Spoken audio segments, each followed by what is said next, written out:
নমস্কার বন্ধুরা, আমি শিপ্রা ইংল্যান্ড থেকে বলছি। বিলেতি বঙ্গিনীর একটি ব্লগে আপনাদের সবাইকে স্বাগত। এই গ্লাসের মধ্যে এগুলো কি বলুন তো? বুঝতে পারছেন?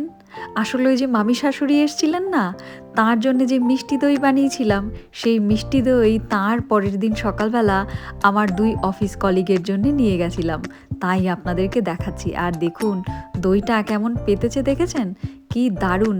আসলে যে টিফিন বক্সটার মধ্যে আমি করেছি, সেই টিফিন বক্সটা থেকে দইটা তুলে নেওয়ার পরে তাতে দেখি এক ফোঁটাও লেগে নেই। সত্যি দারুণ সুন্দর হয়েছে।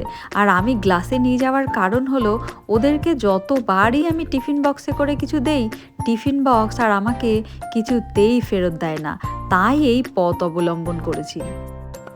আগের দিন সকালবেলা অফিস যাওয়ার সময় দেখুন এক অবাক করা কাণ্ডের আমি সম্মুখীন হলাম। আসলে এখানে প্রচুর আফ্রিকান থাকে জানেন। এক মা তার 6 সন্তানকে নিয়ে স্কুলে যাচ্ছে। মা নিজের টিকিট কাটলেও বাচ্চাদের কারোরই বাসের টিকিট কাটেনি।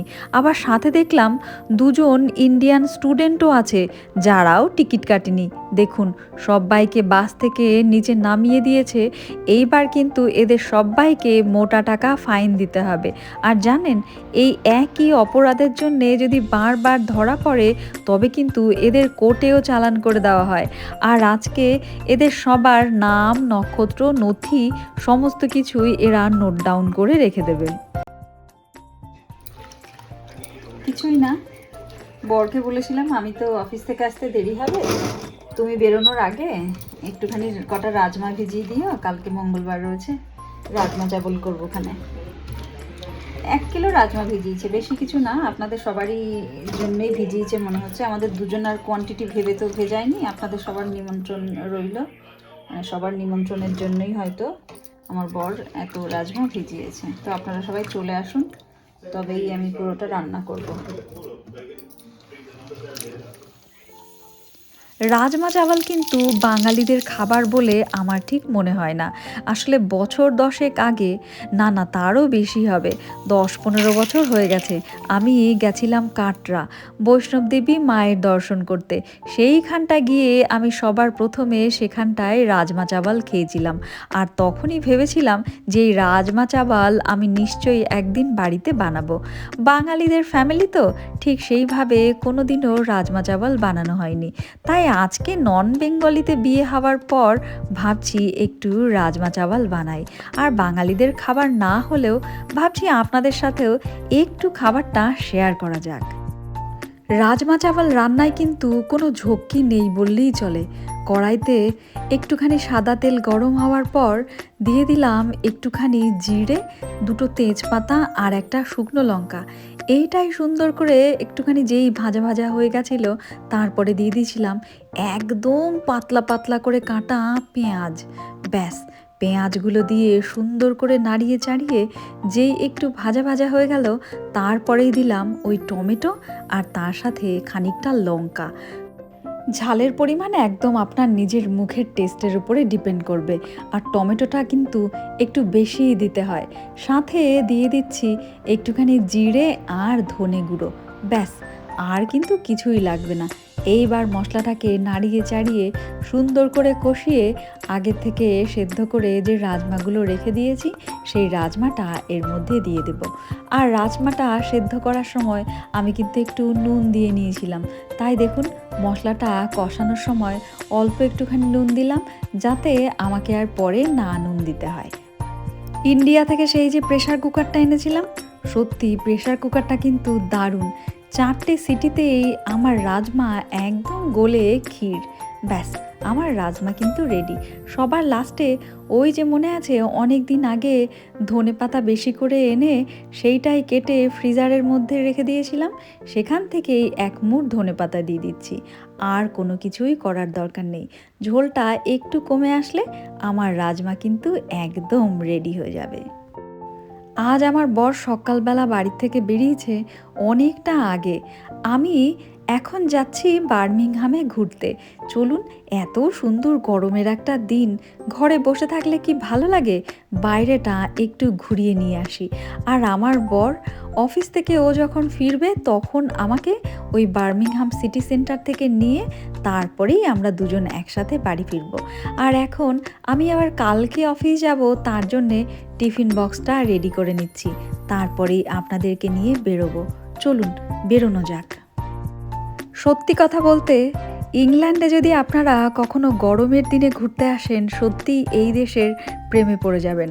রাস্তাঘাট চারদিকটা এত স্বচ্ছ চকচকে, আর এত সুন্দর একটা ওয়েদার। আর সবচেয়ে বড় কথা হলো এখানকার বাতাসে একদম পলিউশন নেই। ওইটাই সবচেয়ে বড় ব্যাপার, জানেন। আর আজকে দেখুন, চারদিকটা রোদ্দুর উঠেছে আর এত সুন্দর গরম বলে সত্যিই এত সুন্দর লাগছে। আসলে এই সপ্তাহটা না প্রতিদিনই প্রায় এরম সুন্দর রোদ্দুর উঠবে আর গরমও পড়বে। আবার এই উইকেন্ড থেকে আবার বৃষ্টি শুরু হবে। বৃষ্টি শুরু হলে যদিও ঠান্ডা খুব কমে যাবে না, তবুও একদম বৃষ্টি হলে না ভালো লাগে না।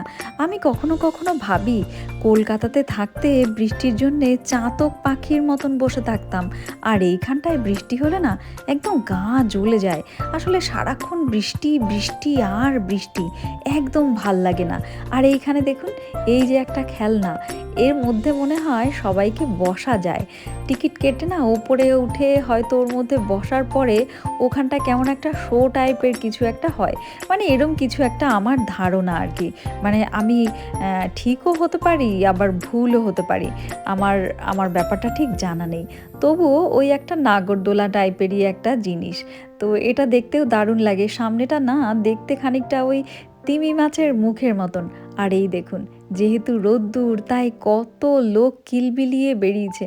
আর আজকে কিন্তু সবাই কালারফুল জামাকাপড় পরেছে, আর তার মধ্যে আমিও আছি।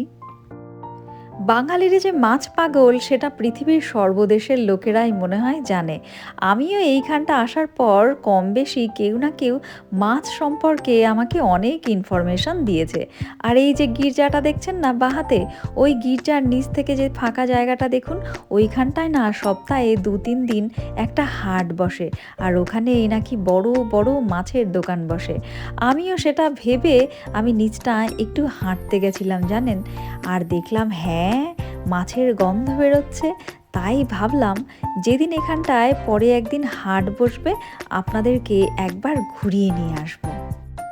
বার্মিংহাম কিন্তু ইংল্যান্ডের দ্বিতীয় বৃহত্তম শহর, আর এটা ইংল্যান্ডের প্রাণভ্রমরও বলতে পারেন। শুধু যে ইংল্যান্ডের প্রাণভ্রমর তা বলবো না, একটা সময় এই বার্মিংহাম শহরকে বলা হতো ওয়ার্কশপ অব দ্য ওয়ার্ল্ড। এখান থেকে কিন্তু প্রচুর কর্মকাণ্ড একটা সময় চালানো হয়েছিল। স্পেশালি জানেন, এইখানটায় ব্ল্যাক কান্ট্রি বলে একটা জায়গা আছে, আর যেখানটায় প্রচুর ইস্পাতের জিনিস তৈরি হতো। ইংল্যান্ডের প্রচুর জিনিস যেগুলো এখনও অবধি ইন্ডিয়ার যেসব রেল পরিবহন ব্যবস্থা তাতে ব্যবহার হয়। তাই ওখানটায় কোনো রেলের কোনো জিনিসে যদি মেড ইন ইংল্যান্ড বা মেড ইন বার্মিংহাম দেখেন, তবে একদম কিন্তু ঘাবড়াবেন না। এমন যে কোনো দিন হবে না তার কিন্তু কোনো গ্যারান্টি নেই। মানে ভাবুন, আপনি আপনার ফ্যামিলির সাথে কোথাও একদিন ট্রেনে করে ঘুরতে যাচ্ছেন, আর চট করে দেখলেন যে ট্রেনের কামরায় লেখা রয়েছে মেড ইন ইংল্যান্ড বা মেড ইন বার্মিংহাম। তখন কিন্তু বিলেতি বঙ্গিনীর এই ব্লগের কথা ঠিক একবার আপনার মনে আসবেই। সত্যি সত্যি ইংল্যান্ডের এখনও অনেক কিছু যেগুলো ইন্ডিয়াতে এখনও ব্যবহৃত হয়, স্পেশালি রেলের জিনিস। বন্ধুরা, বিলেতি বঙ্গিনী কিন্তু সবসময় চেষ্টা করে যে ইংল্যান্ডের সমস্ত কিছুই আপনাদেরকে খুঁটিয়ে খুঁটিয়ে দেখাতে, এবং নিজেও সেটা অনুভব করে। তাই আপনাদের কোনো সাবজেক্ট বা কোনো কিছু সম্পর্কে যদি জানার থাকে ইংল্যান্ড সম্পর্কে, আমাকে বেঝিঝাক বলতে পারেন। আর বিলেতি বঙ্গিনী কিন্তু আজকের ব্লগটা এখানেই রাখবে। পরের একটা ব্লগে বিলেতি বঙ্গিনী আবার হাজির হয়ে যাবে ইংল্যান্ডের নতুন গল্প নিয়ে। বন্ধুরা, বিলেতি বঙ্কিনীর এই ব্লগ ভালো লাগলে প্লিজ আমার চ্যানেলটা একটু সাবস্ক্রাইব করে নেবেন, একটা লাইক কমেন্ট আর শেয়ার। পরের ব্লগে দেখা হচ্ছে, তবে ততদিন সবাই ভালো থাকবেন, সুস্থ থাকবেন, পরিবারের সবাইকে সুস্থ রাখবেন। Tata, bye bye.